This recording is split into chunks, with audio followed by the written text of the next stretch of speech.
上村秀樹の週刊ストーリーボイス。今回はクインシー・ジョーンズとフライ・ミー・トゥ・ザ・ムーンね。クインシー・ジョーンズはすごく有名な歌手、音楽家ですね。で、フライ・ミー・トゥ・ザ・ムーンはフランク・シナトラの代表曲ですね。開口弾き語ってみようかなと思います。フライ・ミー・トゥ・ザ・ムーン。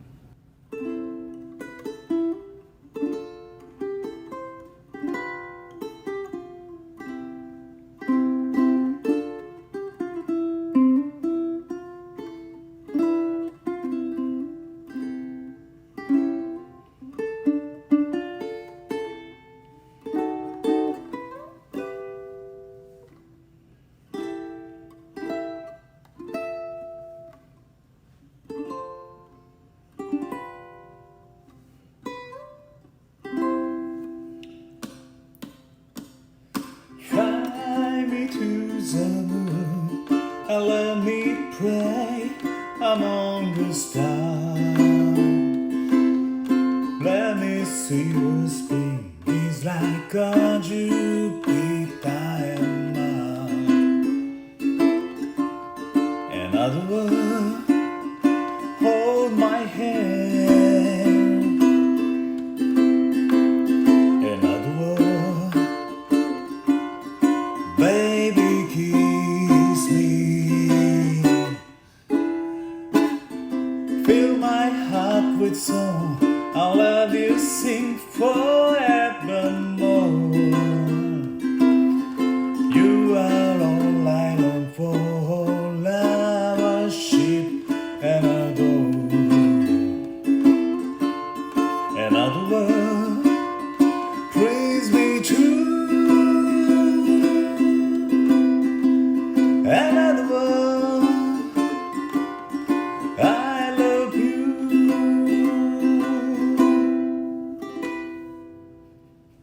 はい、ありがとうございます。ちょっと緊張したというよりも、なんとテイク6ですね、これ。初めのイントロからやって曲で間違えて、ウクレレの先生もしてるのになんか恥ずかしいですが、またね、弾いてみたいなと思います。今日のテーマ、クインシー・ジョーンズとフライ・ミー・トゥ・ザ・ムーンっていうことですけども、僕の大好きな音楽家でありというよりも、僕に一番影響を与えた音楽家ですね。御年88歳です。で、アメリカの、スラムから、どんどんとステージを上げていって、今や全米の本当にアメリカの音楽のフィクサーというかね、最上位に位置する人です。で、あの曲もあの曲もあの曲も、あのアーティストもこのアーティストもクインシー関係してたんやみたいなね、そんな感じですね。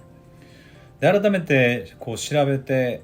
いったら、あの映画もこのドラマもっていうね。僕日本の映画も好きなんですけど、でドラマもね好きなんですけど、父親がアメリカ映画好きで幼少からずっと見てたんで、ちょっと古い自分よりも世代前の作品をよく見てたんですけど、あれもこれも本当にって感じですよね。マイケル・ジャクソンのスリラーもそうだし、もう昔口ずさんでた We Are the World なんていうのもあれもプロデュースですからね。で、マイケル・ジャクソンのスリラーは現在に至っても世界歴代アルバム売れた枚数が最上位です。今一番で、シングルでは We Are the World が今もなお一番なんですよね。すごいことになってます。はい。で、映画もドラマも実はクインシーが手がけてたっていうことなんですよね。で、ネットフリックスにオリジナル作品としてクインシー・ジョーンズのすべてっていう作品があるんですけども、僕ネットフリックスの回しもんじゃないんで紹介して別に紹介料が入るとかじゃないんですけど、ぜひネットフリックスで見ていただきたい、友人がいればね見せてもらっていただきたいんですけど、クインシーのそのドキュメンタリーを撮っているのがなんと僕の大好きな女優のうちの一人、ラシダ・ジョーンズね。日本ではそんなに有名ではないんですけど、クインシーの実の娘ですね。娘が6人いらっしゃるのかな、そのうちの一人ですけども、で彼女が女優もする、監督もする、プロデューサーもするんだけど、その作品の監督をしてます。はい。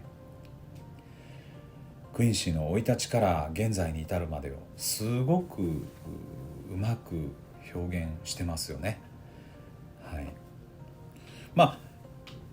本当にね、彼になんで影響をそれだけ受けたのかっていうことなんですけど、改めて今考えると一つはね、もうテーマソングですね。僕にとってのテーマソング、マイテーマソングね、仕事しながら流す曲だとか、音楽はなくても頭の中で流れてる曲、自分の仕事モード、戦闘モードね、さまざまなモードがあります。癒しモードとか、苦しい状況を乗り越えていくモード、そこに音楽を使うんですけど、自分の頭で流れてさえいれば頑張れると。そこの曲の中に彼のプロデュースした曲がすごく多く含まれてるんですよね。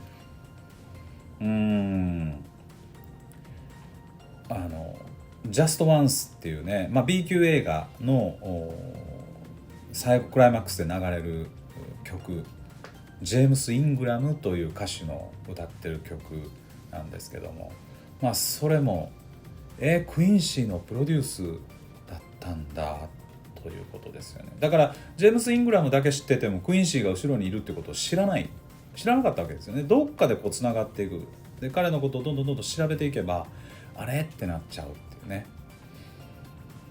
ハワイのグレン・メレイドスさんっていうその歌手もいて、彼が歌ってた曲で「Nothing's Gonna Stop Us Now」っていう曲もクインシーが絡んでる。もう本当にね、不思議なだから僕を知らん間に勇気づけてくれてたっていうことですよね。クインシーの生い立ち、今現在88歳ですけども、シカゴ出身で父親はマフィアの大工さんをやってたね。もう本当にスラムの中で生まれ育って食べるものは何もなかったっていう記憶がそのドキュメンタリーでは流れてました。で、父の仕事の関係でシアトル、西海岸の方に引っ越しをして、そこで音楽と出会うんですね。ピアノ、ある忍び込んだ部屋の中に置いてあったピアノで弾きながら、俺はもうこれで音楽で生涯を生きたいっていうふうに彼は思ったそうです。そのシアトル、実は黒人がほとんどいなかったんですって。学校には、教科書にもね、教科書なんかには載ってなかったと。でも音楽の世界にはたくさんの方が活躍していて、でその活躍していた音楽をしている黒人の方を見て、僕もあんな素敵な気高い誇り高い黒人になるって決めるんですよね。14歳12歳、それぐらいの時、12歳ですかね。ででも10歳そこそこかもしれない。レイ・チャールズと知り合ったのが10歳、レイ・チャールズが12歳の時って言ってましたからね。盲目のピアノ少年で、どんどんと自分も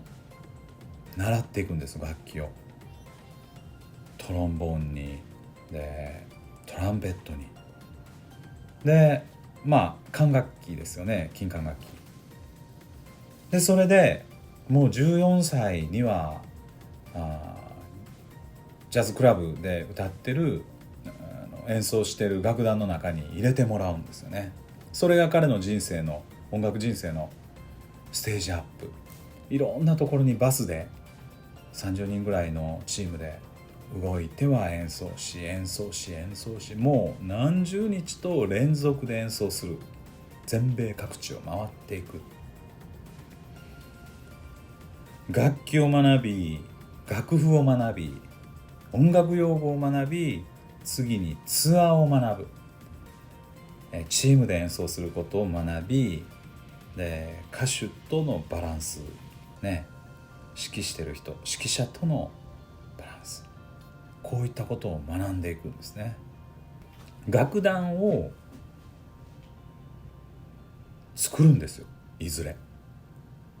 稼いでいくんですね。それでね、稼いだお金で今度は自分でやるって、どんどんステージを上げていくんですね。でもやっぱり失敗しちゃう。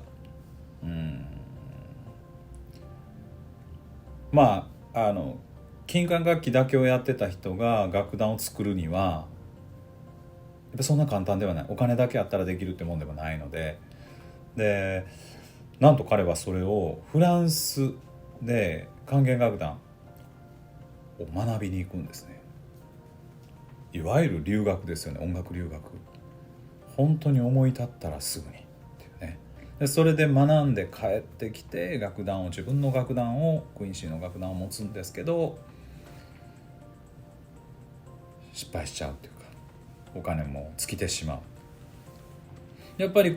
経験で失敗、学びで気づきで、また次のステップね。僕も仕事してると経営者でもあるので、いろんなことで失敗しますよね。失敗するたびに学んでいって、またそこに彩りっていうか経験値が入ってきますけど、彼はそれで借金を莫大に抱えて、で勤めるんですね。初めてねレコード会社でも彼の音楽性を見込まれて、マーキュリーレコードっていう結構大手のレコード会社の副社長に、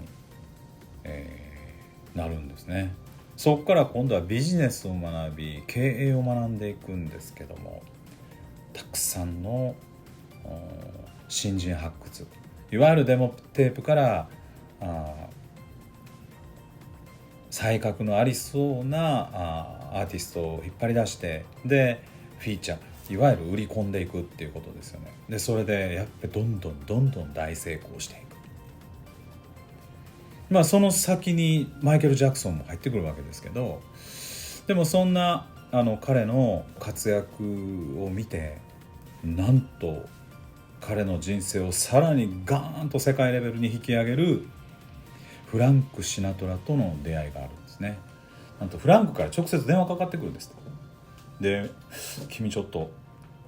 いい仕事してたから僕のシナトラ楽団見ないっていうね。フランク・シナトラ当時、全米で一番売れてたイコール世界で一番売れてた歌手です。そんなシナトラのバックミュージックを手掛ける、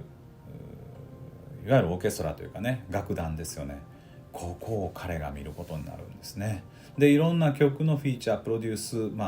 スというか曲を持ってきたり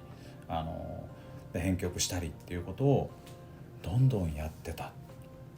そこの中になんと Fly Me to the Moon があるんですよ。彼の全盛時代。で時はアポロ13号が月に行った時、まさに重なってたんですね。でその時に、アポロ13号の乗組員、宇宙飛行士の一人が月から流してくれた曲が Fly Me to the Moon なんです。それを2人で喜んだんだって。管制塔を経由してその月面の上、着陸してるところなのかな、その月面の上なのかわからないですけど、そこから流した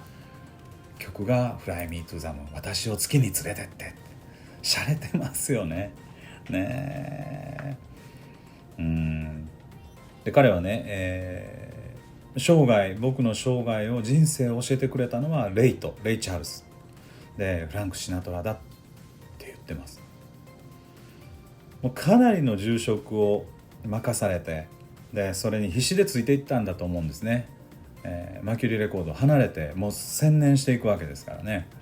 世界中を回り全米を回りで曲を作り演奏しっていうね。で僕すごい経営者としても憧れるのはそのフランク・シナトラもやっぱり魅力がある人で、これだけいろんなことをさせてもらったけど契約書なんてなかったって。アメリカって契約の国ですよね。全く契約書なかったと。シナトラは握手だけ。かっこよくないですかねえ、本当にそうありたいなってすごく思ったりしてます。まあでもやっぱりクインシーの本当にすごいところ、一番ストーリー性があるところっていうのは、学んでまた次のステージに、学んでまた次のステージにで行きたいから行く時もあれば、頼まれたから行く時もあるし、呼ばれたから行く時もあるっていうね。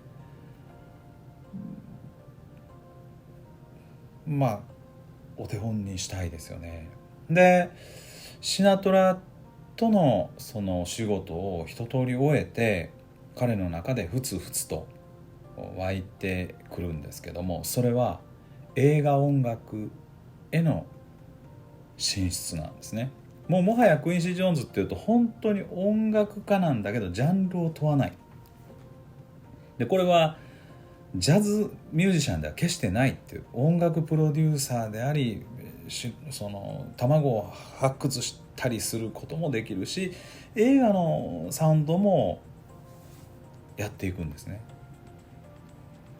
でやっぱり黒人が映画の世界も入りにくかったんです。多くの人にね揶揄されたんですって。黒人に白人の映画ができるわけがないじゃないかってね。でもクイーン氏は非常に謙虚な方で、そうかもしれない、だから夢で終わるかもしれない、でもやりたいんだもんってねでも本当そこはね僕も見習うところがあって、もうやりたいんだったらやろうよって、やりたいんだもんだってね、でそのために生まれてきてるしっていう、この思想は僕の中には本当に今あるんですが、これはクイーン氏から学んだわけじゃないんですけど、クイーン氏の生涯をこう知るようになって、改めてやりたいからやるってやったらいいんじゃないのって、誰かに迷惑かけるんだったら別ですけど、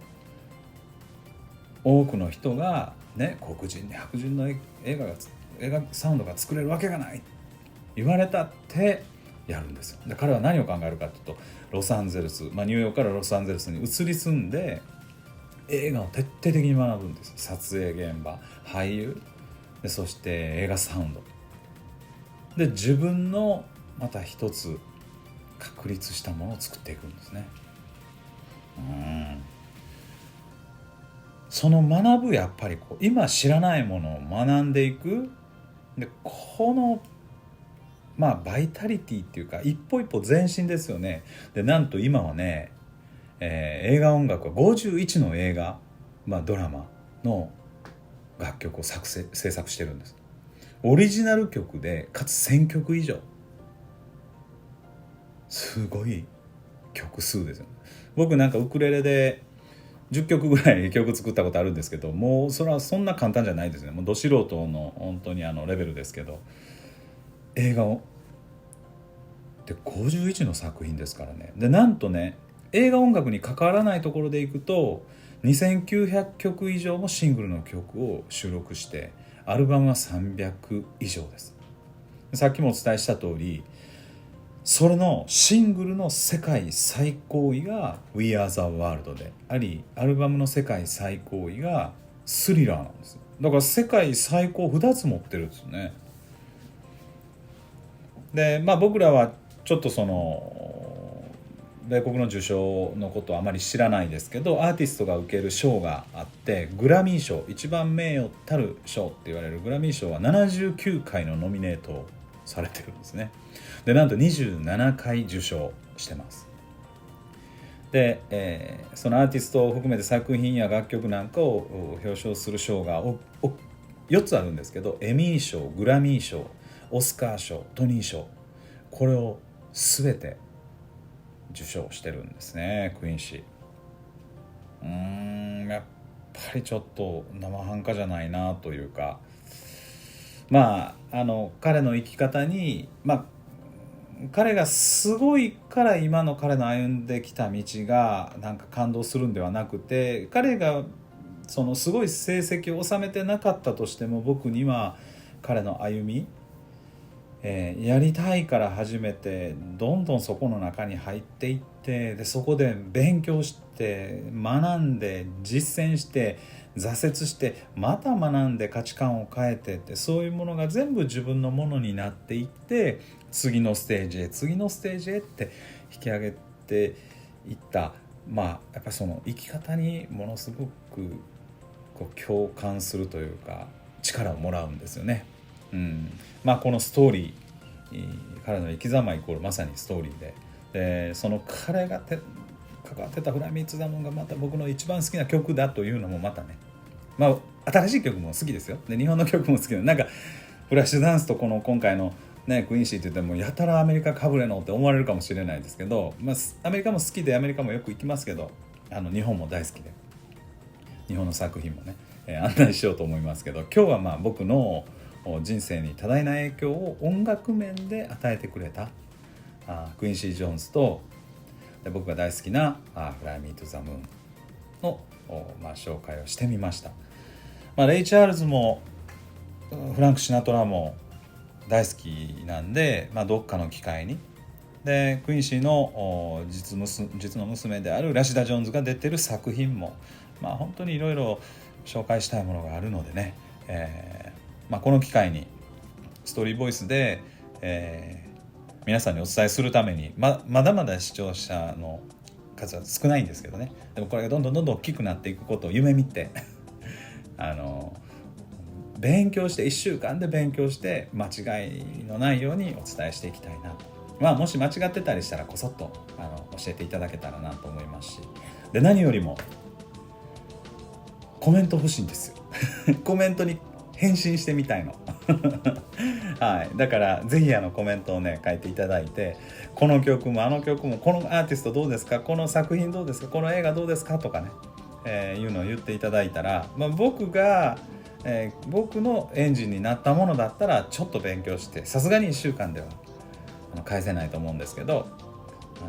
リストの中にテーマのリストの中に入れていきたいなと。最後にクインシーのね、名言じゃないけど彼のその考えで僕一番好きなことをちょっとお伝えして、今日の回を終わりにしたいなと思うんですけど、彼は何度も病気で病で死にかけてると、死をさまよった。でそれで帰ってきて、今、元気に活躍されてますけど、彼が言ってるのはとにかくね、生きてる間にというか今すぐに大切な人に愛してると伝えなさいっていうね、明日でもないし週末でもない、来月や来年なんてないよって言ってるね、大事な人に思いを伝えなさいっていうことと、で夢は今しかないよってやるのはね、ストーリーボイスも多くの人を喜んでもらいたい、パワーの源になってもらいたいと思ってやりだしたんですけど、もうやった以上はできるだけやめないようにねして歩んでいきたいですけど、夢はもう本当今しかないんで、80過ぎた方がね夢のことを言うっていうのは本当に後継若い人たちにすごくいい教育になるのかなと思ったりしてます。その2つの言葉を僕は代弁をしまして、今日のストーリーボイスを終わりにしたいなと思います。また1週間ね皆さんが元気に過ごしていただけたらなと思います。ありがとうございました。